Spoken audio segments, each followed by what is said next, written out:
Yeah,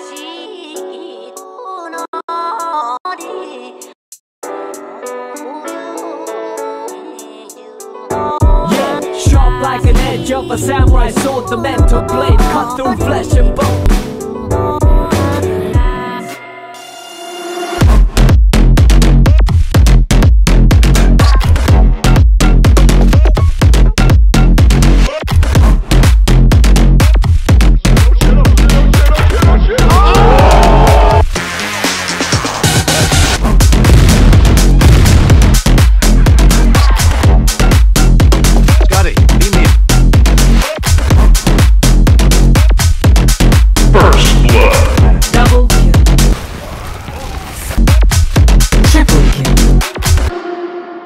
Hey guys, this is MMORSSTIX. So I did a thing, a very fun thing, and you probably could have guessed what it was unless STIX clickbaited the video. I got to play some Swords of the Legends Online Alpha and Closed Beta in anticipation of its upcoming NA EU release. I know STIX did a video previously on the main aspects of the game, so if you want a solid breakdown on what the game has to offer, go check out his video. But this is going to be my experience within the game, having played through most of the content that the Closed Beta had to offer. I also want to hopefully give you guys the answer of, is this game worth picking up and playing for you? Before we start, there is a second closed beta that will be occurring June 1st to June 8th, and boy, you guys have been messaging me excitedly for information how to get in. First things first, this game is going to be buy to play. You can either purchase it through Gameforge or Steam. However, there is a difference in terms of closed beta for what you get through purchasing from either of these clients. It doesn't matter which one you order the game through if your goal is to get into the closed beta, but please be aware that if you pre-order through Gameforge, it does provide you one extra beta key if you get the deluxe edition, and offers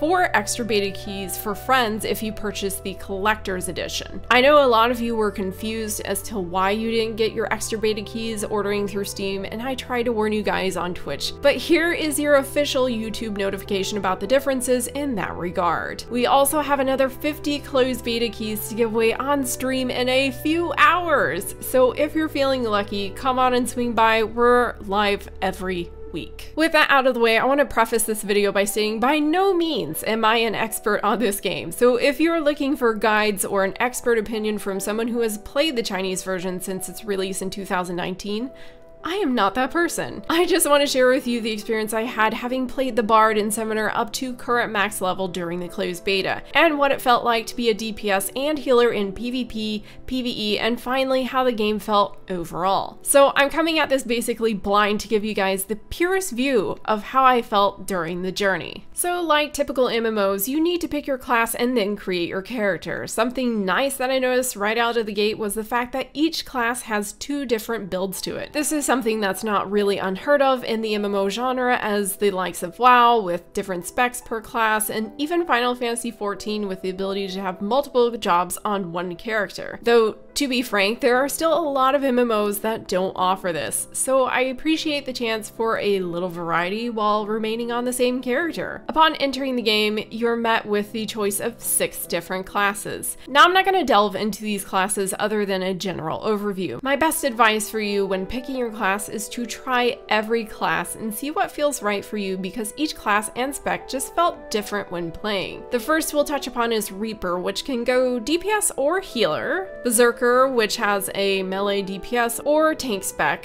Spell Swords, which has a melee or range DPS choice, a Bard that can go range DPS or healer, and Summoner, which was my main love, has both ranged and healer specs. Then finally the Spear Master, which can go melee DPS or tank. What makes this uncommon is that I discovered mid-dungeon, no matter what I queued for, I could just swap to whatever spec was available for my class. So say like my Summoner, I can go range DPS or healer as long as we're not in combat. This was especially helpful in situations where the team was getting absolutely wrecked, and I swapped out another healer so they could DPS and I could heal. The combat itself is hybrid, which is something I was surprised upon discovering, as this is touted as a dynamic action combat game.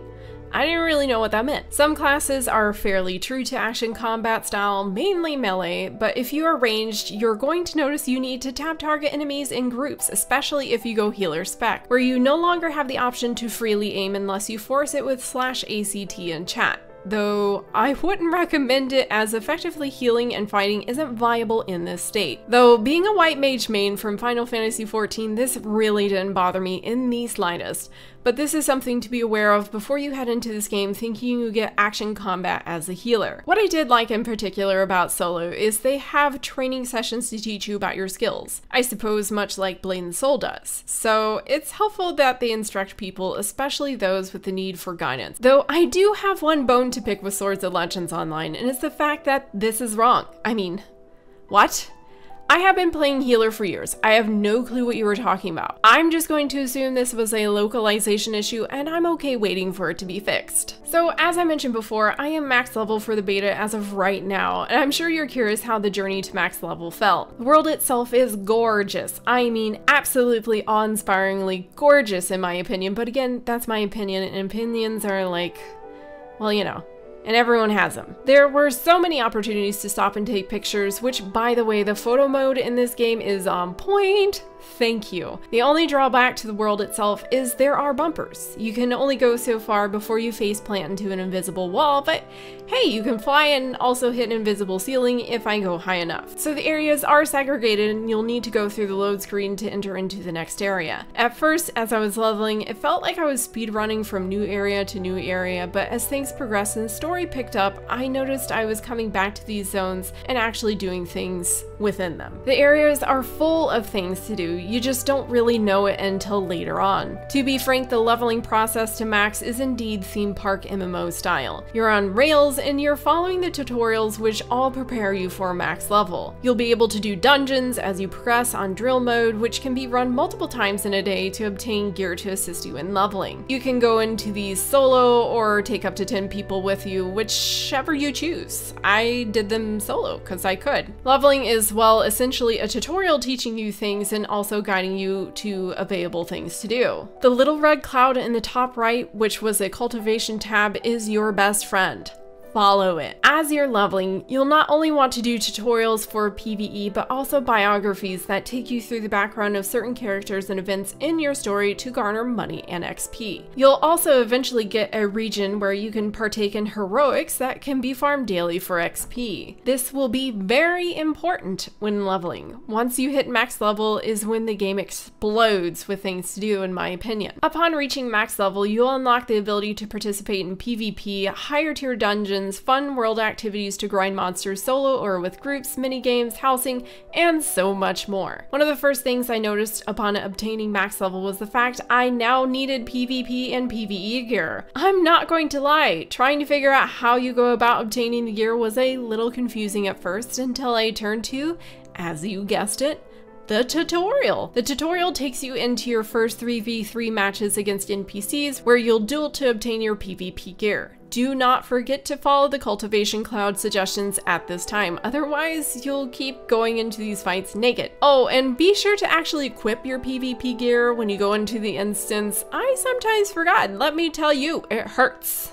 A lot. Once you have your gear, you'll be able to head into battlefields, duels, and against other real players. One thing to be aware of is the fact that these PvP arenas and battlefields do have limited times and days that they are open for. The times are pretty gratuitous though, and I don't think you'll have many problems getting in. During the closed beta, I was only able to participate in the realm of the 5 elements, where it's basically red versus blue tower control of 15 versus 15, and also the Garden of the Blade, which is 3v3. Coming up in the closed beta 2 today, there will be a new faction versus faction mode that is an entire region. You'll get to pick between the Mysticism and Heaven's Child, basically red versus blue. I'm honestly looking forward to trying this mode with you guys today. While I only got to participate in 2 out of the 5 queued PvP modes, I did participate in the open world PvP. Just so none of you are surprised, when you go into this, there is indeed PvP that can happen to you at any time in the open world once you hit max level. Once you obtain max level, you will unlock something called Rampage Mode. You can have this activated or deactivated, but nevertheless, you can still be attacked no matter the activation status. I'm not saying this will happen, but it is plausible that you can be camped or even killed while you are AFK. There is a punishment system though. Each player has a good and bad chi, and once you kill enough, you'll begin to dip into the bad chi side of things. It would appear that if you are killed by another player while you have bad chi, you will be sent to naughty jail, aka the realm of destiny, where you'll need to complete tasks to get yourself out. Now, I'm not saying I tried to make this happen for myself, but I did turn on Rampage Mode and attacked an AFK player for science.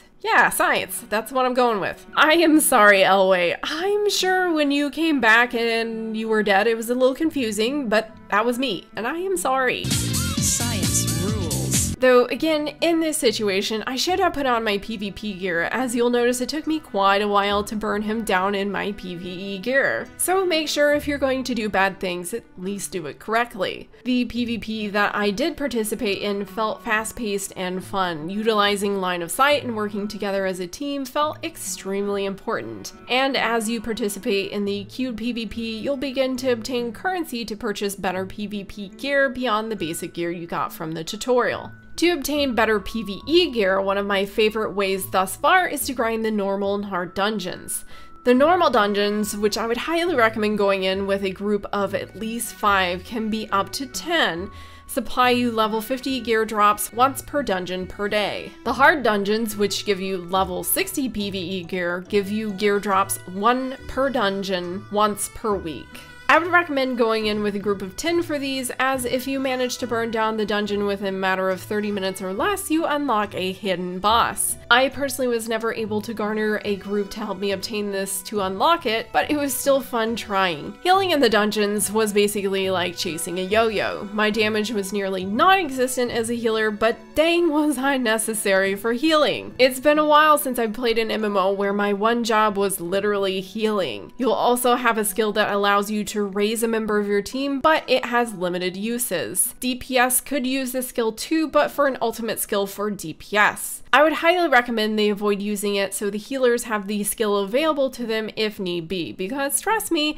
you'll end up like this if you don't. Players can also participate in the Envoy of the Turquoise Lantern, where it takes you to a spirit realm where you'll fight against spirits in varying difficulty levels that requires just you or a recommended team of 5 or recommended teams of 10. This works fairly much like Blood of Ruvia bounties, which you'll do out in the open world. Instead of spirits though, you'll be tracking down monsters and enemies using your Akabane banner and make the bosses appear within the world. I tried out a few of these and had some fun farming, but in my all great and unforeseeing wisdom, I did not admittedly record this, so yeah, I'm really sorry about that, but it does exist and you can do it, and they even appear in your dailies and weeklies to complete.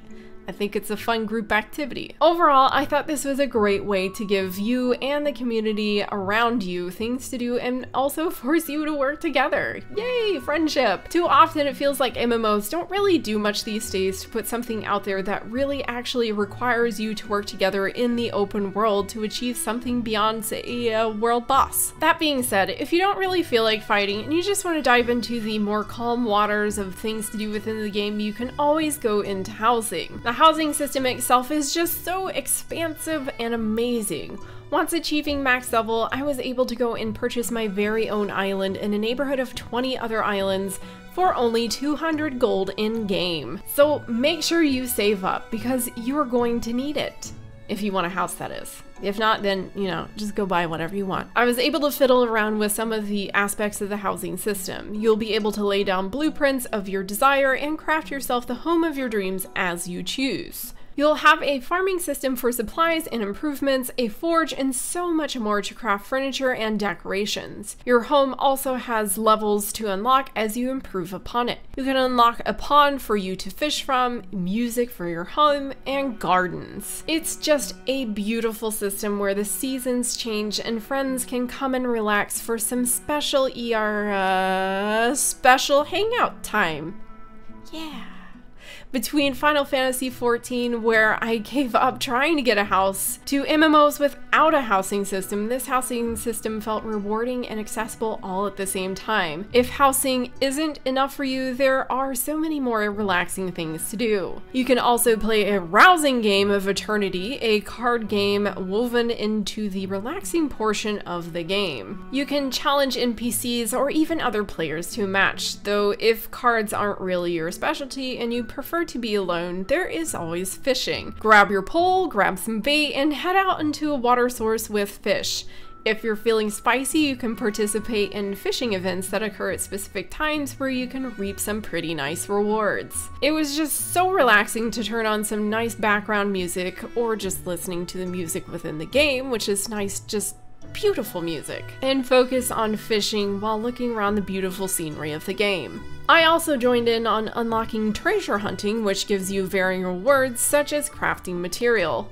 All of these things combined just made me feel like I could just take a breather from the more fast-paced side of the game and just take time to relax in it, but still be doing something. Overall, this game felt full of things to do once I reached max level, though there is one looming issue: the optimization for this game. While I didn't personally have any issues thanks to my epic computer, there is a hindrance for some folks. They're really pushing the current engine to the limits, and it shows. Some people are running at 20 frames per second and running on a potato. We know that China is going to be working on getting an update for Unreal Engine 4 at some point, but who knows when we be getting that for this version. I can just cross my fingers for you guys, but in the meantime, just know I'll still probably lose to you in PvP despite running crisply on the game. So all in all, I can say without a shadow of a doubt, I had a lot of fun in Swords of Legends Online. I'll definitely keep playing this game, and I feel like it'll be one of my favorites of this year. Though bottom line here is that if you like how this game sounds based on the experience that I have had thus far, and it seems like something you want to try, I recommend it. Anyway, this was MRSSTIX logging off for now. Bye!